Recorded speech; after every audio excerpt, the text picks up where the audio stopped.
Halo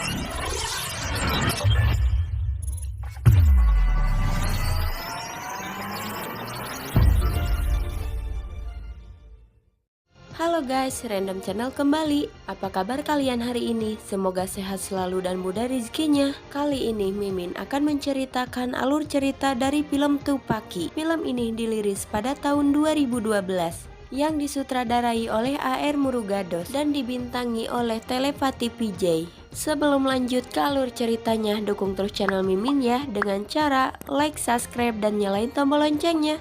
Dan Mimin juga mau ngingetin agar nonton filmnya terlebih dahulu, karena film ini berisi konten full spoiler. Film Tupaki ini menceritakan tentang perjuangan seorang perwira tentara untuk menyelamatkan orang-orang dari serangan teroris. Bagaimana keseruan kisahnya? Langsung saja kita ke alur ceritanya.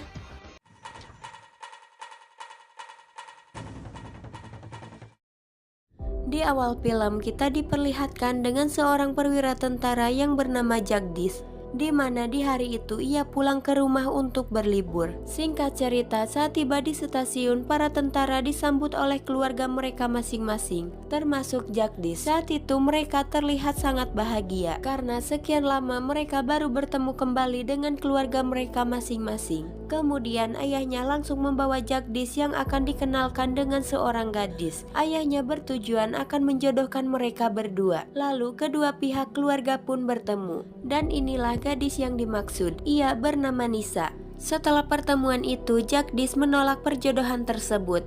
Jagdish merasa jika dirinya dan Nisa tidak cocok dengan alasan Nisa terlalu jadul. Keesokan paginya, Jagdish bertemu dengan teman lamanya yang menjadi seorang polisi. Orang tersebut bernama Balaji, di mana hari itu Jagdish menemani Balaji yang mendapatkan tugas keamanan di turnamen kampus olahraga tinju wanita. Sampailah mereka di pergelaran turnamen tinju. Saat itu Jagdish terkejut. Ternyata yang akan bertanding adalah Nisa yang ia tolak. Dan ternyata Nisa wanita yang tangguh tidak seperti perkiraannya. Kemudian Jagdish pulang ke rumah. Saat itu ia memohon kepada keluarganya untuk kembali menghubungi Nisa untuk mengatakan bahwa ia siap untuk menikahinya. Namun sebaliknya sekarang Nisa yang menolak Jagdish karena ia kesal dengan Jagdish yang sudah berani menolaknya. Di siang harinya tak sengaja mereka dipertemukan kembali di lampu merah. Nisa yang melihat Jagdish ia begitu kesal. Sedangkan Jagdish terus merayu Nisa lewat kaca spion. Karena merasa kesal, Nisa pun turun dan menegur Jagdish karena Jagdish terus merayunya dengan tidak sopan. Dan tanpa Jagdish sadari, Nisa pergi dengan membawa kunci motor Jagdish.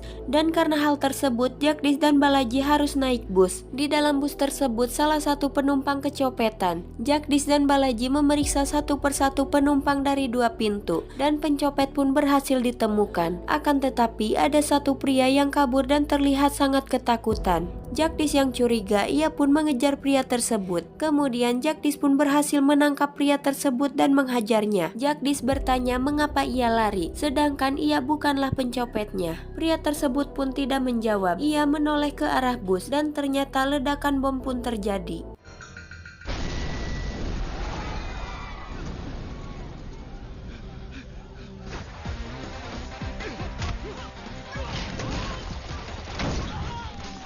Jagdish berhasil menangkap pria tersebut. Kemudian ia menyerahkannya kepada polisi untuk dibawa ke rumah sakit agar pria tersebut mendapatkan perawatan. Dan pria tadi merupakan anggota teror Jamwal. Dan inilah sosok Jamwal dalang dari pemboman itu. Atas kejadian tersebut, Menteri Pertahanan meningkatkan keamanan di seluruh kota Mumbai. Di malam hari, Balaji mendatangi rumah Jagdish dengan membawa anggota polisi. Tujuannya untuk menjaga rumah Jagdish karena diketahui pria yang ditangkap adalah seorang teroris dan ia telah kabur dari rumah sakit ketika dirawat. Tak hanya itu, Balaji memerintahkan Jagdish untuk membawa pergi keluarganya karena ditakutkan pria tersebut akan datang menyerang keluarga Jagdish. Namun ternyata teroris itu disekap di kamar Jagdish. Kejadiannya di saat teroris mencoba melarikan diri. Jagdish berhasil menangkapnya tanpa sepengetahuan polisi.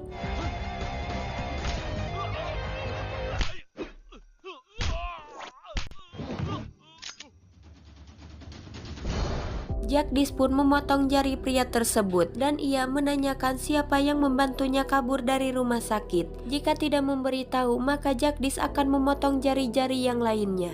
Karena ketakutan, pria tersebut menjawab bahwa yang membantunya adalah kepala keamanan rumah sakit yang bernama Imbas Sakaran. Tanpa berpikir panjang, Jagdish mendatangi Imbas Sakaran. Ia mengajaknya untuk mengobrol empat mata dengan menunjukkan foto pria yang ia sekap. Tak punya pilihan lain, Imbas Sakaran menyetujuinya. Jagdish memperkenalkan dirinya bahwa ia adalah tentara angkatan darat India sekaligus seorang agen rahasia. Mereka selalu bertempur di perbatasan untuk mencapai kedamaian di negara India. Ia tak habis pikir kenapa Imbas Sakaran malah membantu para pemberontak yang menghancurkan kedamaian tersebut. Saat itu Jagdish mengeluarkan 2 pistol. Ia meminta kepada Imbas untuk menghukum dirinya sendiri atas perbuatannya. Jagdish juga memberikan 2 pilihan. Yang pertama, jika Jagdish yang menembak Imbas, maka ia harus menceritakan kejadian yang sebenarnya. Dan hal itu akan membuat keluarga Imbas sendiri jijik terhadap Imbas. Yang kedua, jika Imbas sendiri yang menembakkan pistolnya, maka Imbas akan dianggap bunuh diri dalam bertugas dan keluarganya akan mendapatkan dana pensiun selama hidupnya. Jagdish juga berkata jika Imbas berani mengarahkan pistol ke hadapannya dengan cepat, ia akan menembakkan pistolnya.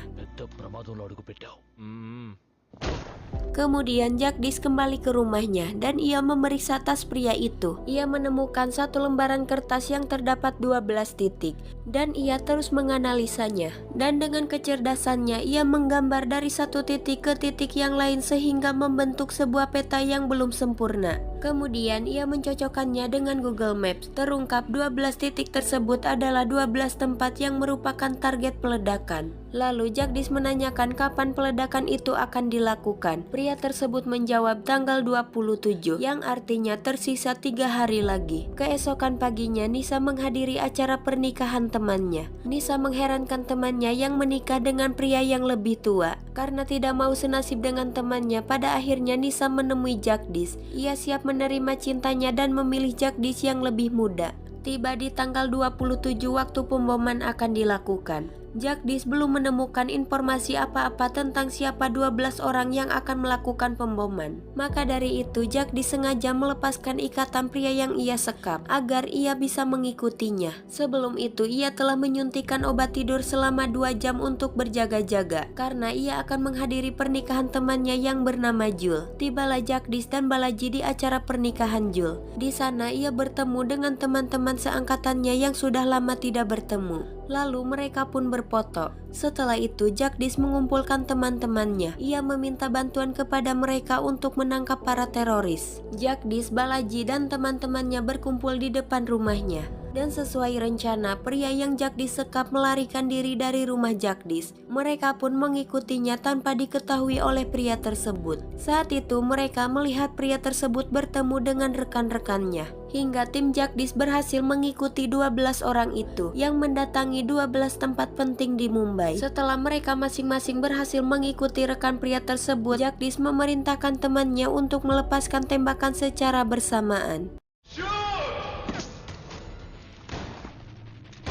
Jagdish dan temannya berhasil menggagalkan upaya pemboman di 12 tempat tersebut. Kepahlawanan Jagdish tidak diketahui oleh siapapun kecuali Balaji dan teman-temannya. Media digemparkan atas kejadian tersebut. Polisi berhasil mengantongi bukti terdapat bom dan juga ponsel berteknologi canggih. Dan pihak kepolisian menyimpulkan bahwa mereka adalah anggota Sleeper Cell. Sleeper Cell adalah sekumpulan orang-orang yang kecewa terhadap negaranya yang dikucilkan di negaranya sendiri. Dan ternyata Jamal bekerja sama dengan seorang politisi. Mereka belum mengetahui secara jelas siapa pelaku penembakan. Namun ia mengatakan bahwa salah satu ponsel anggota diambil oleh si pelaku penembakan. Beralih ke Jagdish yang mendapatkan telepon dari ponsel yang ia ambil dari pria itu. Ternyata yang menelpon adalah Jamal. Saat itu Jamal berkata, "Saya tidak tahu siapa Anda dan di mana Anda berada. Anda telah membunuh 12 orang saya, termasuk saudara laki-laki saya." Juga mengancam bahwa ia akan datang dan membunuh Jagdish. Kemudian dengan beraninya Jagdish menjawab, "Aku akan menunggumu." Suatu hari Jamal datang ke Mumbai.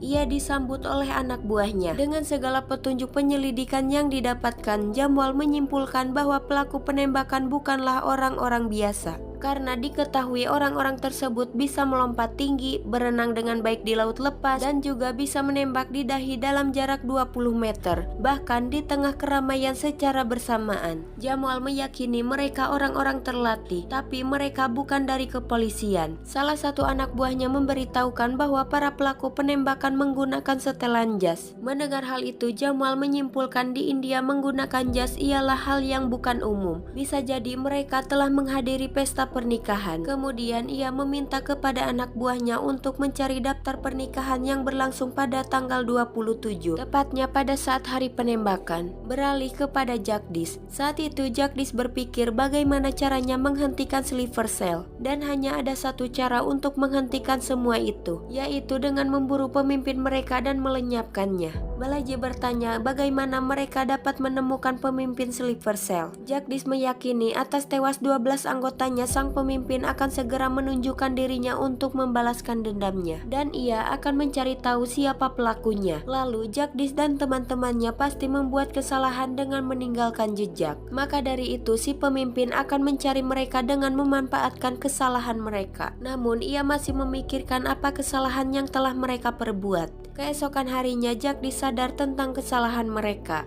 Karena pada saat Jagdish dan teman-temannya melakukan aksi penembakan, Jagdish dan teman-temannya menggunakan jas. Jika si pemimpin Sleeper Cell cerdas, ia akan mendatangi gereja dan menanyakan resepsi pernikahan yang diadakan pada tanggal 27 di kota Mumbai. Dan benar saja, Jamal beserta anak buahnya mendatangi gereja dan mereka berhasil mendapatkan informasi. Kemudian Jamal dan anak buahnya mendatangi rumah Jul. Kebetulan Jul sedang berbulan madu di luar, sedangkan Jagdish dan Balaji kecewa karena penunggu gereja telah memberikan alamat rumah Jul pada orang yang tidak dikenal. Di sisi lain, Jamal dan anak buahnya memeriksa album foto pernikahan Jul. Ia melihat foto 12 orang dengan setelan jas. Namun masalahnya terdapat 5 tim yang membuat Jamal bingung. Tak lama kakak Jul datang, namun tanpa banyak bicara Jamal menghabisi keluarga Jul lalu pergi.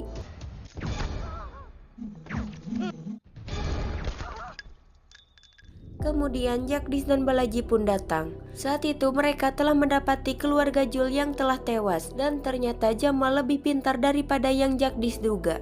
Dan di album foto Jamal melingkari satu orang dari setiap tim yang berjumlah 5 tim. Untuk mengetahui tim mana dari 5 tim tersebut yang menembak 12 anggotanya, dia memilih satu anggota dari masing-masing tim. Kemudian Jagdish menghubungi 5 anggota yang dilingkari di album tersebut untuk memastikan bahwa mereka aman dan meminta mereka agar segera menghubungi dirinya jika terjadi apa-apa. Keesokan harinya Jagdish mendapatkan kabar bahwa salah satu anggota keluarga tentara yang dilingkari telah diculik. Jagdish pun segera menghubungi Balaji untuk melacak telepon anggota keluarga tentara. Seiringnya waktu, anggota keluarga tentara yang lainnya juga telah diculik. Lalu Jagdish menghubungi adiknya untuk menggantikan posisi adik tentara yang dilingkari. Jagdish harus segera menyelamatkan mereka. Lalu ia menggunakan anjing pelacak untuk melacak keberadaan adiknya yang telah diculik. Sedangkan tangan kanan Jamal berhasil menyandra kelima gadis, dan ketika akan mengeksekusi inilah yang terjadi.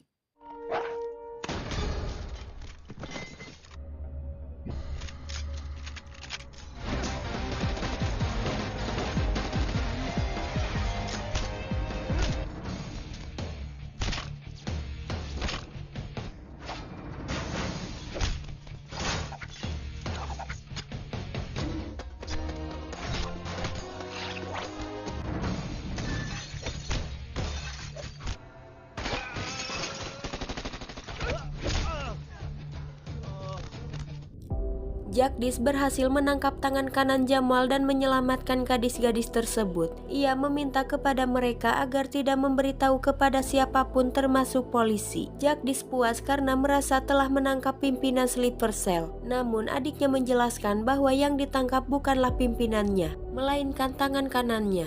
Di sisi lain, Jamal mendapatkan berita bahwa tangan kanannya telah tewas. Politisi mengatakan ia membunuhnya karena ia tidak mendapatkan informasi apapun dan ia seorang pembunuh berdarah dingin. Dan mereka telah berhasil menemukan foto 12 anggota tentara pelaku penembakan 12 anggota Sleeper Cell. Politisi pun menyuruh Jamal agar memanfaatkannya untuk membuat rencana yang besar, serangan yang kuat dan menunjukkan kepadanya kekuatan Sleeper Cell. beralih kepada Jagdish yang sedang mengantarkan ibunya ke pasar bandara. Saat itu ia mendapatkan telepon dari Jamwal. Jamwal mengancam dalam beberapa detik mal yang dikunjungi rekan militernya akan meledak. Jagdish yang panik, ia langsung menghubungi temannya. Ia meminta agar orang-orang di dalam segera meninggalkan mal tersebut. Namun tiba-tiba mal meledak dengan hebat.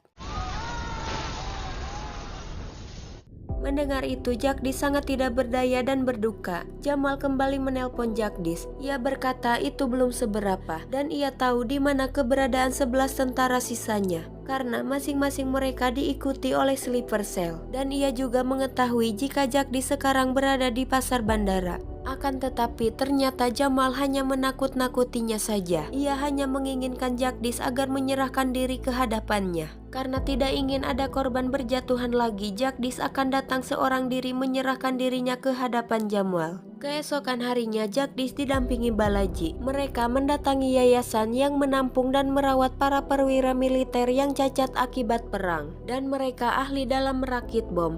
Jagdish memesan kepada mereka untuk merakit peledak tipe Sipormin 4. Dan setelah peledak itu jadi, ia meminta agar diberikan kepada Jul. Sedangkan Balaji akan menginformasikan kepada Jul keberadaan Jagdish melalui pelacak yang akan ditempelkan di dalam tubuhnya. Setelah itu Jul yang bertanggung jawab dalam peledakan C4 itu. Dan tepat 15 menit setelah Jagdish bertemu pemimpin Sleeper Cell, bom itu harus diledakkan. Sebelum pergi, Jagdish memohon kepada Balaji untuk menjaga keluarga dan adiknya setelah Jagdish tiada. Jagdish juga memberikan salam perpisahan kepada Nisa, yang padahal hari pertunangannya tinggal 4 hari lagi. Ia tidak ingin Nisa menderita karena harus kehilangannya. Keesokan harinya Jagdish memulai aksinya dengan menempelkan alat pelacak di lengannya yang akan berada dalam pantauan Balaji. Kemudian Jagdish pergi ke tempat yang telah ditentukan oleh Jamwal. Di sana ia diperiksa oleh anggota Sleeper Cell. Setelah diperiksa, Jagdish dituntun oleh Jamwal melalui telepon untuk mengendarai mobil secara estafet dari satu tempat ke tempat lainnya dengan mobil yang berbeda. Sedangkan Balaji terus menginformasikan kepada Jul tentang keberadaan Jagdish. Singkat cerita, Jagdish pun telah memarkirkan 5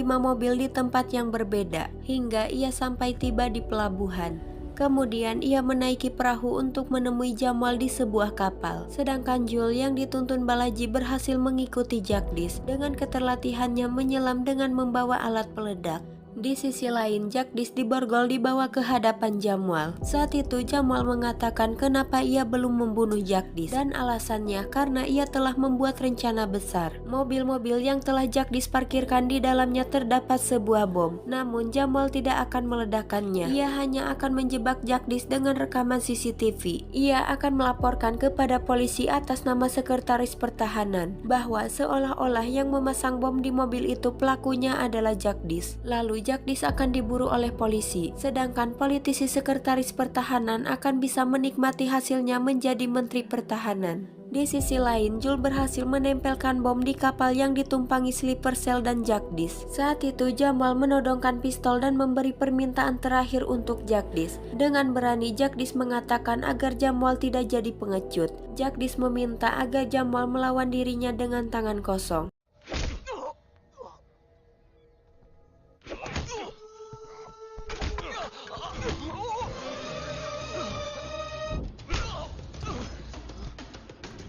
Atas siksaan tersebut, Jagdish malah tertawa terbahak-bahak dan ia mengejek Jamwal di depan anak buahnya. Ia berkata seorang pemimpin Sleeper ternyata ia adalah seorang pengecut yang berani menghajar Jagdish di saat tangan Jagdish diborgol. Bahkan di saat ditantang bertarung dengan borgol terlepas, Jamwal masih berpikir. Padahal saat itu Jagdish sudah kelelahan karena ia telah dihajar terus-terusan oleh Jamwal. Dan Jamwal juga dikelilingi oleh anak buahnya. Kemudian Jagdish menantang Jamwal untuk bertarung dengan borgol terlepas. Karena gengsi, Jamwal pun menyuruh anak buahnya untuk membuka borgol Jagdish dan pertarungan pun terjadi.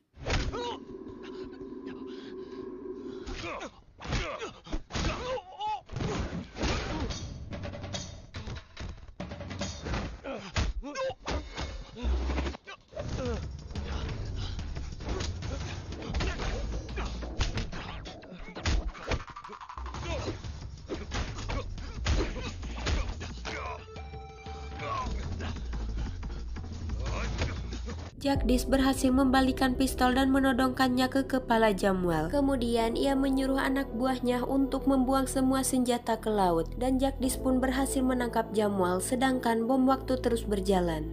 Saat itu Jamwal berkata, "Jagdish, kau kurang pintar. Bahkan jika kau membunuhku, semua rincian jaringan yang mengontrol Silver Cell ada di kapal itu. Dengan begitu akan ada orang lain yang akan melanjutkannya." Dengan santai Jagdish menjawab, "Tidak semudah itu Jamwal, lihatlah ke arah kapal."